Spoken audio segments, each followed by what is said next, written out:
Welcome to the A1 Knowledge Hub. Hello વિદ્યાર્થી મિત્રો, હવે આપણે જોવાના છીએ ચેપ્ટર નંબર 7માં ભાગીદાર અને ભાગીદારી પેઢીનો જે વિસર્જન હોય એનો તફાવત. ભાગીદારી વિસર્જન કોને કહેવાય અને ભાગીદારી પેઢીનું વિસર્જન કોને કહેવાય એ બંને આપણે જોવાનું છે. તો પહેલું આપણે જોશું શું આપેલું છે. અર્થ. કોનો અર્થ આપ્યો છે તો કે ભાગીદારીનો અર્થ, ભાગીદારી વિસર્જનનો અર્થ શું છે અને ભાગીદારી પેઢીના વિસર્જનનો અર્થ શું છે એ બંને આપણે જોવાનો છે.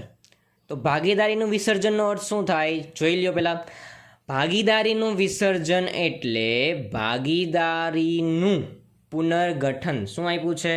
ભાગીદારીનું વિસર્જન એટલે ભાગીદારીનું પુનર્ગઠન. પુનર્ગઠન એટલે શું થાય મેં આગળ કીધું જ તું. બરાબર. શું થશે તો કે કોઈ ભાગીદાર નિવૃત્તિ, મૃત્યુ કે પ્રવેશને કારણે એના ભાગીદારીના પ્રમાણમાં, નફા નુકસાનના પ્રમાણમાં ફેરફાર થાય છે એને કહેવાય ભાગીદારીનું વિસર્જન. બરાબર. એના પછી શું આપ્યું છે? ભાગીદારી પેઢીનું વિસર્જન. એને શું કહેવાય તો કે ભાગીદારી પેઢીનો કાયમી માટે અંત આવી જાય એને શું કહેવાય? ભાગીદારી પેઢીનું વિસર્જન. આ અર્થ સિવાય તમે આગળ આપણે જે વિડીયોમાં જોતા અર્થ એ લખો તોય ચાલે. બરાબર. તો પહેલો શું તફાવત આવ્યો? અર્થ આધારિત તફાવત આવ્યો. શું અર્થ આધારિત તફાવત આવ્યો? તો કે ભાઈ કોઈ પણ વસ્તુ છે એટલે કે ભાગીદારી જે છે એનું વિસર્જન એટલે શું? તો કે ભાગીદારીનું વિસર્જન એટલે ભાગીદારીનું પુનર્ગઠન. બરાબર. અને ભાગીદારી પેઢીનું વિસર્જન એટલે ભાગીદારી પેઢીનો કાયમી માટે અંત. બીજો તફાવત છે પેઢીનું અસ્તિત્વ. આપણે આ વસ્તુ આગળ પણ જોઈ રહ્યા છે પેઢીના અસ્તિત્વમાં. શું? તો કે ભાગીદારીના વિસર્જનથી અસ્તિત્વ કેવું રહે? ચાલુ. અને ભાગીદારી પેઢીના વિસર્જનથી અસ્તિત્વનો શું આવી જાય? અંત આવી જાય. એટલે શું? તો કે ભાગીદારીનું જો વિસર્જન થાય તો પેઢી કંઈ બંધ થઈ જાય નહીં, શરૂ જ રહે. કોણ ચલાવે? તો કે ચાલુ ભાગીદારો ચલાવે. અને ભાગીદારી પેઢીનું જો વિસર્જન થાય તો આપણે પોઈન્ટ શું લાગુ પડે? તો કે ભાઈ પેઢીનો કાયમી માટે શું આવી જશે? અંત આવી જશે. આગળ હિસાબી ચોપડાઓ. હિસાબી ચોપડાઓ જો ભાગીદારીનું વિસર્જન થાય તો ચોપડાઓ શું રહે? ચાલુ રહે. જો ભાગીદારી પેઢીનું વિસર્જન થાય તો ચોપડા શું થઈ જાય? બંધ. સાવ સિમ્પલ છે. 3 પોઈન્ટ. એક અર્થ આધારિત હતો, બીજો પેઢીનું અસ્તિત્વ આધારિત છે, ત્રીજો હિસાબી ચોપડાઓ આધારિત છે. હવે આવે છે હિસાબી પતાવટ આધારિત. હિસાબી પતાવટ આધારિત કઈ રીતે હોય?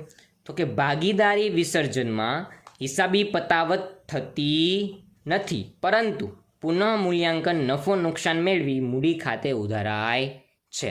ટૂંકમાં ભાગીદારીનું વિસર્જન થાય તો આપણે કોઈ પ્રકારના હિસાબો પતાવવાના નથી કે ભાઈ જે બાકી હોય બધાને આપી દે, એવું નથી કરવાનું. પણ શું કરવાનું છે? પુનઃ મૂલ્યાંકન ખાતું ખોલવાનું અને એ પુનઃ મૂલ્યાંકન ખાતામાં જે પણ નફો કે નુકસાન વધે એ ભાગીદારના મૂડી ખાતે વેચી દેવાનું. હવે ભાગીદારી પેઢીના વિસર્જનમાં શું હોય? તો કે હિસાબી પતાવટ થાય છે.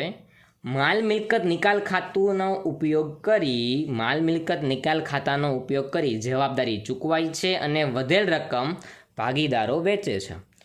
જો આખો પાછો પોઈન્ટ જોઈ લઈએ. હિસાબી પતાવટ, ભાગીદારી પેઢીનું વિસર્જન હોય તો હિસાબી પતાવટ થઈ જાય. એમાં કયું ખાતું ખોલવામાં આવે? માલ મિલકત નિકાલ ખાતું. અને જવાબદારી શું થાય? ચૂકવાઈ જાય. વધે એ શું થાય? ભાગીદારો વેચી લે. ભાગીદારીના વિસર્જનમાં શું થાય? હિસાબી પતાવટ થાય નહીં. ખાતું કયું ખોલવામાં આવે? પુનઃ મૂલ્યાંકન. અને જે રકમ વધે છે એને ક્યાં વેચી દેવાનું? મૂડી ખાતે. બેમાં થોડોક અમથો જ ફરક છે. ભાગીદારી વિસર્જનમાં પતાવટ થાય છે, ભાગીદારી પેઢીમાં પતાવટ થતી નથી. આમાં કયું ખાતું ખોલવામાં આવે છે? પુનઃ મૂલ્યાંકન ખાતું. આમાં કયું ખાતું ખોલવામાં આવે છે? માલ મિલકત નિકાલ ખાતું. બાકી બધી વસ્તુ કેવી છે? સેમ. એ કોના આધારિત હતું? હિસાબી પતાવટ આધારિત. થર્ડ પોઈન્ટ શું છે? અદાલતનો હસ્તક્ષેપ. જોઈએ. ભાગીદારી પેઢીના વિસર્જનમાં અદાલત હસ્તક્ષેપ કરશે નહીં અથવા કરવામાં આવશે. My mistake. ભાગીદારી વિસર્જનમાં અદાલત હસ્તક્ષેપ જરૂરી નથી. ટૂંકમાં ભાગીદારી વિસર્જન થયું હશે તો અદાલતને કશું જ લેવા દેવા નથી. એ એમ ના કહી શકે કે ભાઈ તમે વિસર્જન કરી નાખો. બરાબર. પરંતુ જો પેઢીનું વિસર્જન થાય તો શું થાય? અદાલત હસ્તક્ષેપ કરશે. ટૂંકમાં ભાગીદારીનું વિસર્જન હોય તો હસ્તક્ષેપ નહીં કરે, ભાગીદારી પેઢીનું વિસર્જન હશે તો એ અદાલત હસ્તક્ષેપ કરશે. ચાલો આટલું થઈ ગયું. ત્યાર પછી શું આપી છે? અસર આધારિત તફાવત. એમાં શું થાય તો કે ભાગીદારીનું વિસર્જન થવાથી સમગ્ર પેઢીનો અંત ન આવે. આમાં શું કીધું છે તો કે ભાઈ અસર શું આપી છે પહેલી તો કે ભાગીદારીનું જો વિસર્જન થાય તો પેઢી બંધ થશે નહીં, પરંતુ જો ભાગીદારી પેઢીનું વિસર્જન થાય તો સમગ્ર પેઢીનો અંત આવી જાય. ચાલો આપણે એટલી ખબર પડી ગઈ. શું તો કે પેઢીનું હોય અને એનું વિસર્જન થાય તો સંપૂર્ણ પેઢીનો અંત, અને ભાગીદારીનું વિસર્જન થાય તો ખાલી પેઢીનો અંત આવે નહીં. તો 3 આપણા જે તફાવત હતા મેઇન, 3 નહીં પણ 6.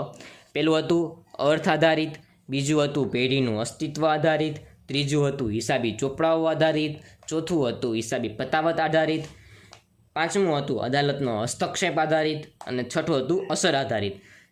આ 6 તફાવત આપણા મેઇન ધ્યાનમાં રાખવાના છે. તફાવત તમે આ રીતે લખો તો પણ ચાલે, અને આપણે જે પાઠ પાડતા બબેના સામે સામે એમ લખો તો પણ ચાલશે. આ તું તમારું ચેપ્ટરમાં જે 7માં તફાવત મુખ્ય આવે છે એ. બરાબર. હવે આપણે નવા વિડીયોમાં જોશું, એ પણ થિયરી જ છે. બરાબર. થેન્ક યુ, આભાર અને ધન્યવાદ.